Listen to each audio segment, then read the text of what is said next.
Good morning, Internet. Today we'll be talking about phantom limb pain and what a quadriplegic can feel. Obviously, these are two separate entities, but there are some classifications of phantom limb pain that I do encounter that better explain what's going on. I recently just went to the State Fair of Minnesota, so while I am talking about this, you can enjoy some of the footage that I recorded there. Okay, the first thing to hit home on is that we still can feel. I mean, sure, it's not in the traditional sense of when something brushes your leg, you are able to distinguish that that's truly what happened, but more internally. Now, some people would consider this a numb feeling, but it's more than that. The closest feeling I can resemble it to before my accident is a similar feeling to when your foot falls asleep.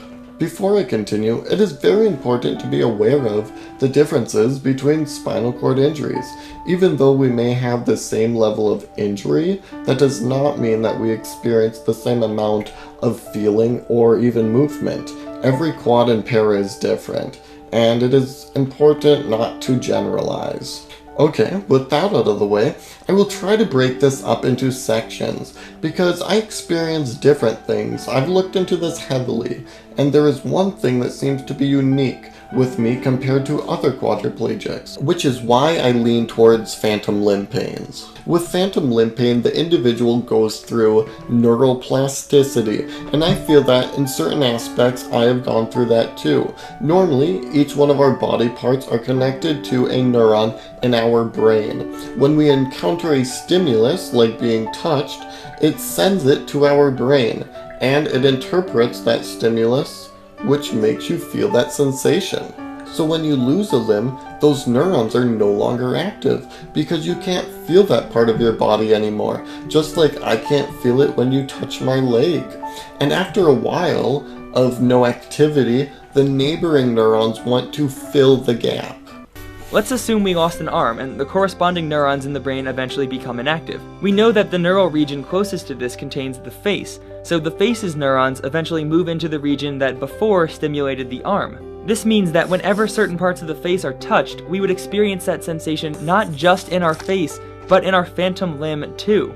Here you can see a picture of scientists diagramming where parts of the hand and arm are on someone's face. And this is why I associate with phantom limb pain, because especially right after my accident, I would feel sensation in my hand and fingertips by wind hitting right below my lower lip.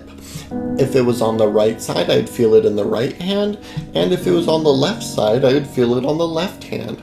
But now, after many years of being in a wheelchair, the sensation has to be a little more forceful, like shaving or somebody touching my face. On to the lower body. When explaining how my legs feel at any given moment, I normally describe it as the feeling of a foot falling asleep. But after hearing another quad's perspective on it, I decided her descriptive language is a little more informative on painting a picture. Although one of her sensations I do not feel. For her, she explains that her legs normally feel like they are constantly on fire and that they are getting a little jolt of electricity. She also explains that her feet feel like they are being crushed with a device. Fortunately, I do not know what it feels like to be on fire, but I do agree with the electric jolts, especially in the feet. It seems that both of us are more stimulated in our feet, in a bad way though. And I also feel that crushing sensation in mine.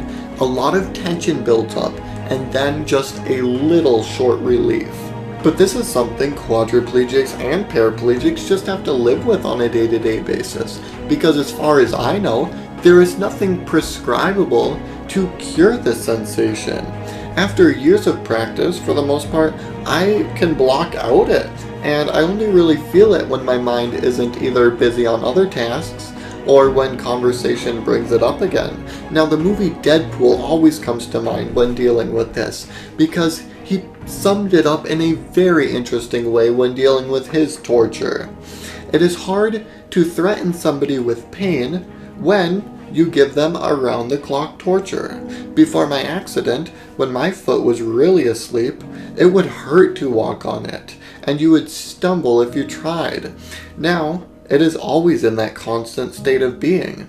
But I don't mind, because after 5 years of around-the-clock torture, it just is what it is. Now onto temperature, which tends to be my favorite because of how mysterious it is. Originally, after my accident, I could not feel my arms or anything below my chest at all. I could only feel my head, neck, and the top of my shoulders. But now for my arms, I can feel the outside, even though it is diminished, and I could not tell the difference between a soft blanket to a kitchen table. What I can feel is pressure. For some reason, I can feel on the top of my biceps, forearms, palm, and my thumb and pointer finger of my hand. But I cannot distinguish if something is cold or warm, unless if it is extremely one way or the other. That is why, if I want to feel something and truly feel it, I would use my face. But my body reacts to temperature that I can't feel way differently, and this reaction is called autonomic dysreflexia, but that deserves a whole separate video. In short, it's a way that my body tells me that there is something terribly wrong in the areas where I cannot feel, either on the outside or internally. It tells me to address the situation as soon as possible, or death will occur. For instance, sometimes when I take a bath, if the water is too hot, I will have an episode of AD, but it is quickly resolved with a change of temperature. Lastly, spinal cord injuries tend to only affect the voluntary muscles. Once again, voluntary muscles. All of the organs are still intact. Just because I can't move or feel anything below my chest doesn't mean I can't use those organs. For instance, I can still digest food, metabolize, orgasm, use any organ that I could prior to my accident. I still feel hungry and feel full. The only organ I don't completely understand are the lungs, because the quadriplegics with a high brake are affected, like myself. I was once on a ventilator too. If you are a quadriplegic or somebody in the medical field or just somebody that knows why there is this exception to the rule, please let me know in the comments below. But yes, that pretty much sums up what a quadriplegic can feel and what a quadriplegic can't feel, to the best of my knowledge. If you have any questions, please don't hesitate to ask in the comments below. If you like this video, smash that like button and share with any friends or family that could find it interesting or beneficial. Please subscribe to my YouTube channel and like my Facebook page if you haven't done already for future content. Have a wonderful day, guys. I will see you soon.